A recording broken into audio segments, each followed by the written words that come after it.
टेकवर्ड्स for you में आपका स्वागत है। मेरा नाम संदीप है। मैं आपके लिए लेके आया हूँ वीडियो HTML मेटा टैग्स के ऊपर। अगर आप भी मेटा टैग्स के बारे में पूरा जानना चाहते हैं तो इस वीडियो को शुरू से अंत तक देखें। इस वीडियो में हम क्या क्या सीखने वाले हैं, हम इस वीडियो में मेटा टैग्स के बारे में जानेंगे और डिफरेंट एट्रीब्यूट्स जिसको हम यूज़ करते हैं मेटा टैग के साथ उनके बारे में जानेंगे कि वो क्या रिस्पॉन्स आपकी वेबसाइट पर करते हैं। बताना चाहूँगा मेटा टैग्स जो है वो आपका मेटा डेटा है जो कि एडिशनल इन्फॉर्मेशन प्रोवाइड करता है, चाहे वो सर्च इंजन को हो या आपके वेब ब्राउज़र को हो। एडिशनल इन्फॉर्मेशन प्रोवाइड किया जाता है मेटा टैग्स के थ्रू। मेटा टैग्स के थ्रू सर्च इंजन आपके वेब पेज को सर्चिंग के लिए लिस्ट कर सकता है। What is HTML Meta tags? तो मेटा टैग्स HTML के क्या है? तो HTML अलाउ करता है एडिशनल इन्फॉर्मेशन यानी मेटा डेटा अपने वेब पेज में इंक्लूड करने के लिए। मेटा टैग का हम यूज़ करते हैं उस जो है एडिशनल इन्फॉर्मेशन को इंक्लूड करने के लिए।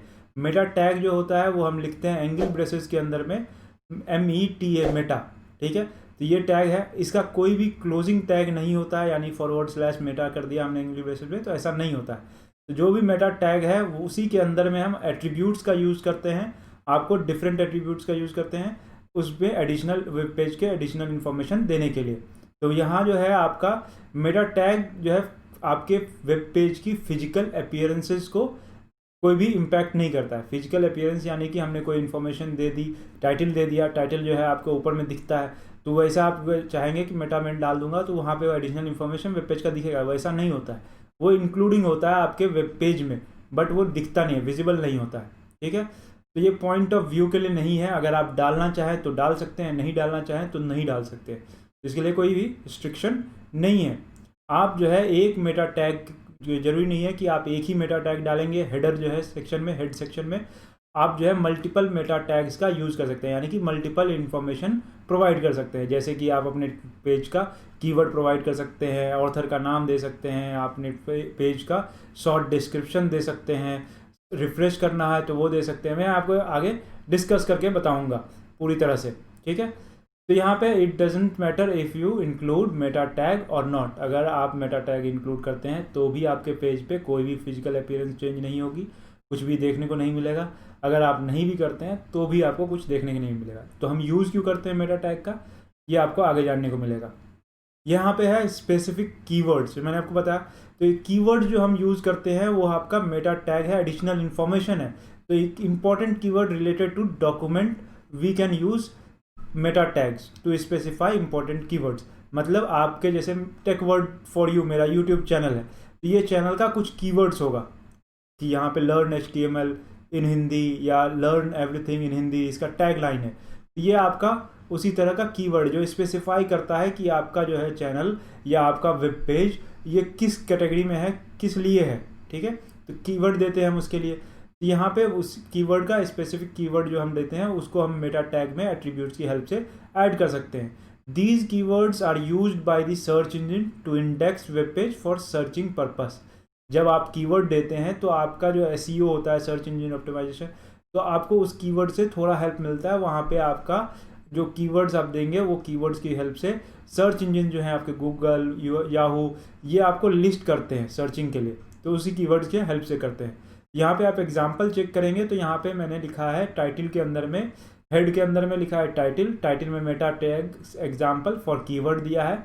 उसके बाद लिखा है मैंने मेटा टैग को ओपन किया है और वहाँ पे लिखा है नेम इक्वल टू कीवर्ड।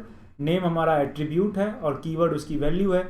आपका कंटेंट में लिखा है कंटेंट डबल कोट्स के अंदर में HTML है, इस वेब पेज पे HTML है। मेटा टैग्स के बारे में जानना चाहते हैं, मेटा डेटा के बारे में जानना चाहते हैं या टेकवर्ड्स फॉर यू के बारे में जानना चाहते हैं, तो इस वेब पेज को कोई भी एक्सेस कर सकता है। तो उसकी कीवर्ड मैंने यहाँ पे डिफाइन की है। तो एट्रीब्यूट मैंने लिया कीवर्ड्स, कीवर्ड्स जो है एक वैल्यू हो गई। कीवर्ड क्या होगा, तो हमारा कीवर्ड जो क्या क्या है इस वेब पेज के, तो HTML, Meta data, Meta tags और टेकवर्ड्स फॉर यू, ये सब कुछ जो है हमारे कीवर्ड्स हैं इस वेब पेज के लिए। मैंने पहले ही आपको बताया कि कोई भी फिजिकल अपीयरेंस चेंज नहीं होती, तो मैं यहाँ कोई भी लाइव डेमो नहीं दिखाने वाला हूँ आपको। ये जो है कोड्स जो है, ये डॉक्यूमेंट है, ये आपको जो है डिस्क्रिप्शन बॉक्स में एक लिंक के हेल्प से मिल जाएगा।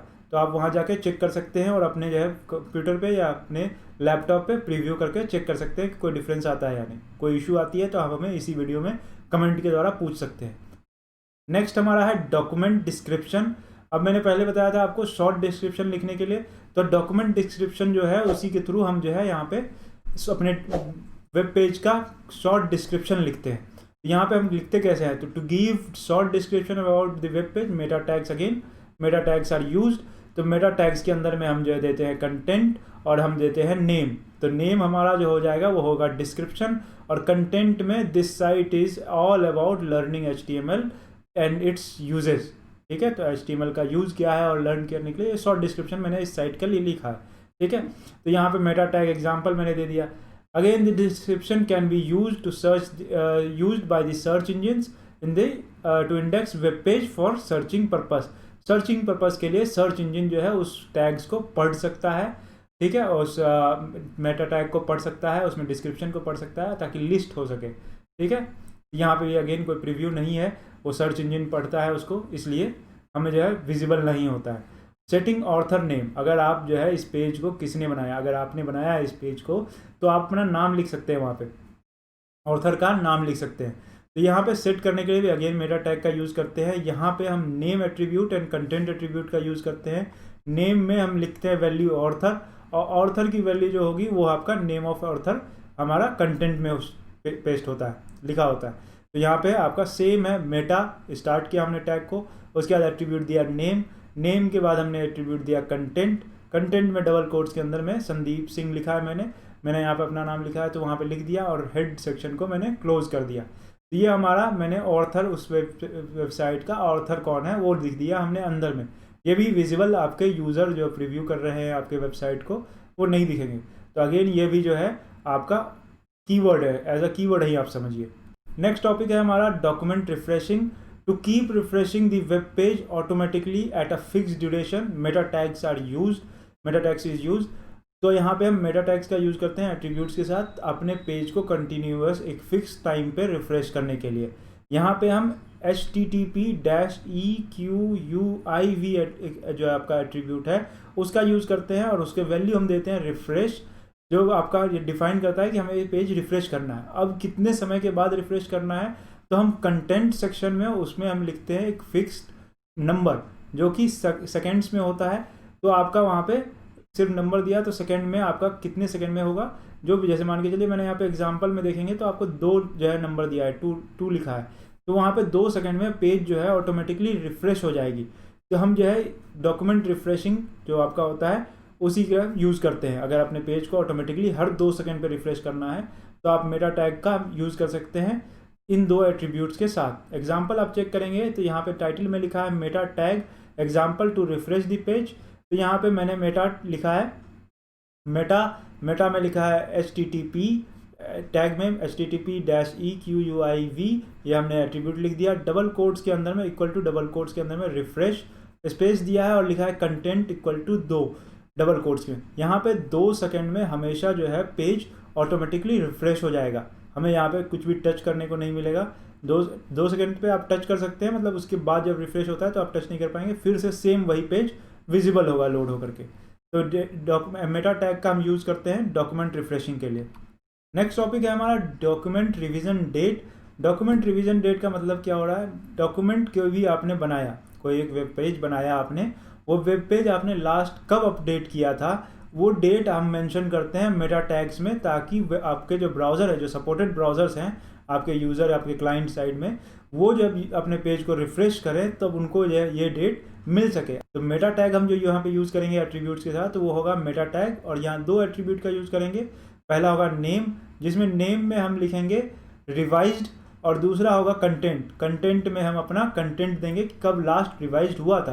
तो यहाँ पे मैंने दिया है meta tag example for revision date, जो कि टाइटल है हमारा, और यहाँ पे मेटा नेम एट्रीब्यूट दे दिया डबल कोट्स के अंदर रिवाइज्ड, और फिर कंटेंट में डबल कोट्स के अंदर में मैंने लिखा है equal to double quotes learn HTML 22 आपका जो है जुलाई 2020। यहाँ पे जुलाई मैंने दिया है, अभी चल रहा है सितंबर, तो मैंने लास्ट अगर ये पेज देखूंगा तो मैं ये देख पाऊंगा कि लास्ट मैंने ये जो है लास्ट जुलाई में अपडेट किया था। तो ये था हमारा डॉक्यूमेंट रिवीजन डेट। इसी तरह से हम अपने डॉक्यूमेंट को एक लास्ट अपडेटेड डेट मेंशन कर सकते हैं मेटा टैग की हेल्प से। नेक्स्ट हमारा है पेज रीडायरेक्शन। अगर आप ने कोई एक पेज ओपन की है और उस पेज को आपको रीडायरेक्ट करना है दूसरे पेज पे, फॉर एग्जांपल जब आप पेमेंट करते हैं तो आपको एक पेमेंट करने के बाद एक वाइट स्क्रीन आती है जहाँ पे लिखा होता है कि डोंट प्रेस बैक बटन या डोंट रिफ्रेश, ठीक है। तो वो रिडायरेक्ट करता है एक पेज से दूसरे पेज पे, दूसरे पेज से तीसरे पेज पे। तो उसी तरह का होता है पेज रिडायरेक्शन, ठीक है। तो यहाँ पे भी हम मेटा टैग का यूज़ करते हैं एक पेज से दूसरे पेज पे रिडायरेक्ट करने के लिए, ठीक है। आप जो है उस पेज पे अपने खुद की पेज भी रख सकते हैं, दूसरे की वेबसाइट भी आप इंक्लूड कर सकते हैं। यहाँ पे हम अगेन HTTP-EQUIV एट्रीब्यूट का यूज़ करते हैं और उसका जो है आपका वैल्यू होगा वो रिफ्रेश लिखेंगे हम। अगेन जैसे पहले हमने रिफ्रेश वाले में देखा था वहाँ पे भी रिफ्रेश ही लिखेंगे, बट कंटेंट में मैंने वहाँ पे ड्यूरेशन में टाइम दिया था कंटेंट एट्रीब्यूट में। यहाँ पे मैं टाइम और लैंडिंग पेज किस पेज पे जाना है वो भी मेंशन करना पड़ेगा। तो वहाँ पे जो है कितने सेकंड में दूसरे पेज पे रिफ्रेश हो जाएगा वो वैल्यू लिखेंगे और उसके बाद किस पेज पे जाएंगे तो वो पेज का URL हम यहाँ पे पेस्ट करेंगे। तो यहाँ पे आपको लिखा है मैंने टाइटल के अंदर में एग्जाम्पल में देखेंगे तो meta tag example to redirect, यहाँ पे मेटा HTTP-EQUIV डबल कोट से अंदर में रिफ्रेश, यह कंटेंट हो गया। ये आपका जो है पहला एट्रीब्यूट हो गया। दूसरा एट्रीब्यूट जो है हमारा कंटेंट है। तो कंटेंट का जो वैल्यू हमने लिखा है यहाँ पे 2 लिखा है, यानी कि 2 सेकंड के बाद पेज रिफ्रेश हो जाएगी ऑटोमेटिक। बट यहाँ पे अगर मैं सेमी कॉलन दे करके नेक्स्ट URL दे देता हूँ तो 2 सेकंड के बाद इस पेज को रिडायरेक्ट कर देगा दूसरे पेज, सेम विंडो में दूसरा पेज रिडायरेक्ट हो जाएगा। तो इसकी जो है डॉक्यूमेंट फाइल जो है डिस्क्रिप्शन में एक लिंक में दी गई है, तो आप वहाँ से डाउनलोड करके खुद से इसको चेक कर सकते हैं। नेक्स्ट टॉपिक है हमारा सेटिंग द व्यू पॉइंट। अब यहाँ पे सेटिंग द व्यू पॉइंट क्या है? The area which is visible on a web page is called view point. जो आप वेब पेज आप जो है चाहे मोबाइल में देख रहे हैं तो उसकी जो एरिया है जहाँ पे वो पेज दिख रहा है तो वो व्यू पॉइंट है। अगर डेस्कटॉप पे देख रहे हैं तो हर साइज़ के अलग अलग स्क्रीन आती है। 14 इंच की लैपटॉप होती है, 15 होता है, 17 होता है, या हमारा डिस्प्ले 20, 21 ऐसे करके होता है। तो हर एक का वेब पेज का एक अलग जो है व्यू पॉइंट होगा, एक अलग एरिया होगा वेब पेज को शो करने के लिए, ठीक है। It depends on device screen size, ठीक है। तो meta tags give instruction to browser to control the web page dimension. अगर जो है यहाँ पे आपको एक ही डायमेंशन के आपको अपने वेब पेज पे चाहे वो स्क्रीन कितना ही बड़ा रहे या कितना ही छोटा रहे, आपको एक सेम कंटेंट में आपको अपने पेज को दिखाना है तो आप मेटा टैग्स का यूज़ कर सकते हैं। मैंने पहले बताया था कि ये आपको आपके पेज पे कुछ भी विजिबल नहीं करवाता है। तो यहाँ पे अगेन पेज पे कुछ भी विजिबल नहीं हो रहा है, सिर्फ पेज की जो लेंथ है वो आपका व्यू पॉइंट है वो चेंज हो रहा है। तो यहाँ पे हम टैग जो मेटा टैग है उसके साथ हम जो है 2 एट्रीब्यूट अगेन यूज करते हैं, एक नेम और एक आपका कंटेंट। नेम में हम देते हैं व्यू पॉइंट जो कि एरिया को डिफाइन करता है, ठीक है। और दूसरा हम देते हैं कंटेंट में width equal to device width, जो कि डिवाइस का विड्थ होगा, जो चौड़ाई है विड्थ तो डिवाइस की विड्थ होगी, और इनिशियल स्केल इक्वल टू 1.0। तो यहाँ पे 1.0 जो है वो एक पार्ट है सेट करने के लिए इनिशियल जूम को। अगर मैंने यहाँ पे इनिशियल जूम 1 रखा है तो जो पेज है वो पेज सिंगल जूम पे रहेगा। आप जूम कर सकते हैं अपने वेब पेज को, तो वहाँ पे जो है जूम 1 रहेगा।